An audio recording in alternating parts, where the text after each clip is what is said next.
নমস্কার বন্ধুরা, তোমরা কেমন আছো? আশা করি ভালো আছো আর আমরা সবাই ভালো আছি। চলো বন্ধুরা, আজকে একটা নতুন রেসিপি নিয়ে চলে এসেছি তোমাদের সাথে শেয়ার করতে। আজকে আমি একটু কচুরলতি রান্না করে দেখাবো তোমাদেরকে।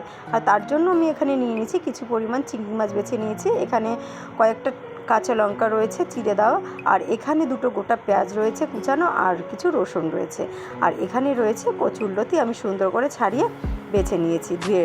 আর এখন চলো বন্ধুরা, রান্নাটা শুরু করা যাক। আর এখানে কিন্তু রান্নার জন্য আমি কড়াইয়ের মধ্যে তেল দিয়ে দিয়েছি গরম করতে, আর তেলটা গরম হয়ে গেছে। এখন আমি যে কুচিয়ে রেখেছিলাম দুটো পেঁয়াজ কুচি, সেই কুচানো পেঁয়াজগুলো আমি দিয়ে দিলাম। এখন দিয়ে দেব যেই কাঁচা লঙ্কাগুলো আমি চিড়ে রেখেছিলাম, কাঁচা লঙ্কাগুলো পেঁয়াজের মধ্যে দিয়ে দিলাম। দিয়ে একটু ভালো করে একটু নাড়িয়ে চাড়িয়ে নিতে হবে।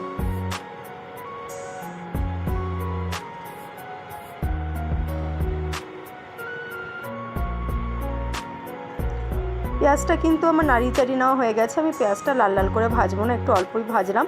তারপরে আমি যে কচুরলতিগুলো সুন্দরভাবে ধুয়ে পরিষ্কার করে রেখে দিয়েছি, সেই কচুরলতিগুলো এখন আমি পেঁয়াজের মধ্যে দিয়ে দিলাম। এখন একটু সুন্দরভাবে নাড়িয়ে চাড়িয়ে নিতে হবে।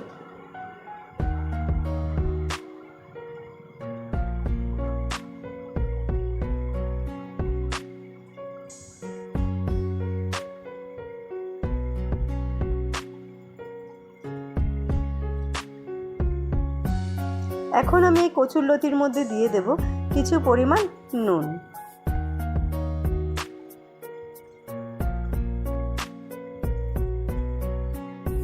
আর দিয়ে দেব হলুদের গুঁড়ো।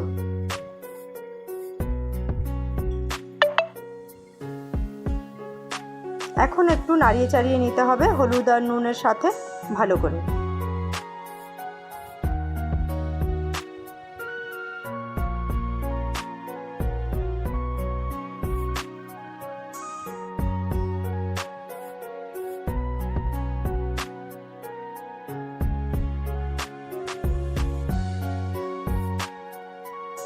আমার কচুরলতিটা নাড়িয়ে চাড়িয়ে নেওয়া হয়ে গেছে। এখন আমি ঢেকে দেব। ঢেকে দেওয়ার 10 মিনিট পর আমি আবারও চলে এসেছি। এখন আর একটু কচুরলতিটাকে একটু নাড়িয়ে টাড়িয়ে নিতে হবে। আর এই কচুরলতিটা ভাজার সময় একদম গ্যাসের জালটা একদম অল্প দিয়ে ভাজতে হবে। আর এই কচুরলতি ভাজার সময় এখানে আমি কোনো জল ব্যবহার করব না।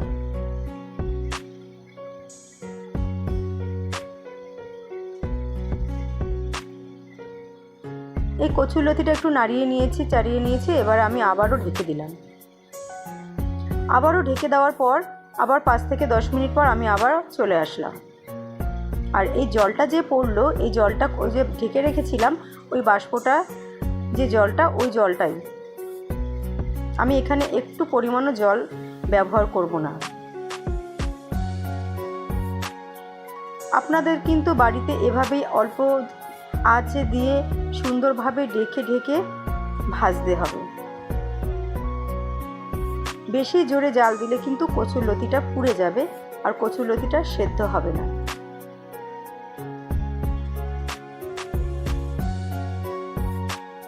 আমি আবারও আরেকবার ঢেকে দেব। আবারও ঢেকে দেওয়ার পরে আবার 5 থেকে 10 মিনিট পর আমি আবারও চলে এসেছি। দেখো আমার কিন্তু একটু লাল লাল ভাজা হয়ে গেছে। আবারও একটু নাড়িয়ে চাড়িয়ে দিয়ে আমি আবারও একটু ঢেকে দেব। কারণ কচুরলতিটা কিন্তু এভাবে আস্তে আস্তে ভাজতে হয়। একটু বারবার ঢেকে দিলে কি হয়, একটু মজে যায়, জিনিসটা ভালো হয়, সেদ্ধ হয়ে যায় সুন্দর। আর না ঢেকে দিলে কিন্তু সেদ্ধটা হতে অনেক টাইম লাগে। এই জন্য আমি আস্তে আস্তে ঢেকে ঢেকে দিয়ে সুন্দরভাবে ভেজে নেব। আমি কিন্তু আবারও ঢেকে দিলাম। 3 থেকে 4 বার কিন্তু আমি ঢেকে ঢেকে কচুরলতিটা সুন্দর করে ভেজে নিচ্ছি।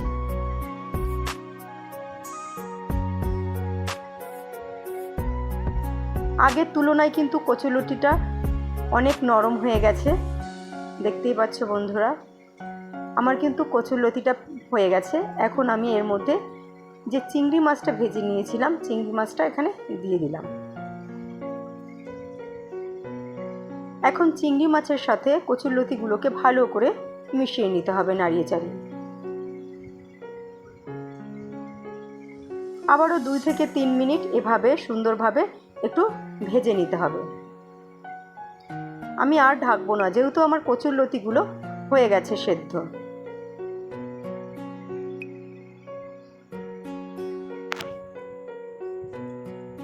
বন্ধুরা, আমার কচুরলতি কিন্তু হয়ে গেছে, এখন আমি নামিয়ে নিচ্ছি।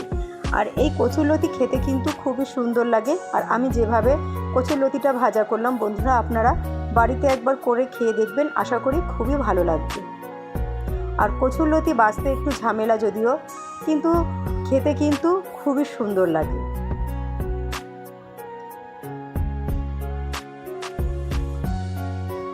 আর আমার কচুরলতি ভাজাটা কেমন হয়েছে আপনারা কমেন্ট করে একটু জানাবেন, আর একটু সাবস্ক্রাইব করে দিয়ে পাশে থাকবেন। আমিও আপনাদের সবার পাশে আছি। বন্ধুরা, চিংড়ি মাছ দিয়ে কিন্তু আমার কচুরলতিটা হয়ে গেছে। আর তোমরা তো দেখতেই পাচ্ছ কেমন হয়েছে, খুবই সুন্দর হয়েছে। আর খেতেও না খুবই সুন্দর লাগে। তোমরা বাড়িতে একবার করে বানিয়ে খেয়ে দেখবে, খুবই ভালো লাগবে বন্ধুরা। আর আমার কিন্তু কচুরলতিটা নামানো হয়ে গেছে সম্পূর্ণ। আর তোমরা তো দেখতেই পাচ্ছ কত সুন্দর হয়েছে। আর কোনো জল আমি এখানে ব্যবহার করিনি। আর সুন্দর করে কিন্তু একদম ভাজাও হয়ে গেছে, একদম নরম হয়ে গেছে। আর বন্ধুরা, আমার পাশে থেকেও, আমিও তোমাদের পাশে আছি। ধন্যবাদ।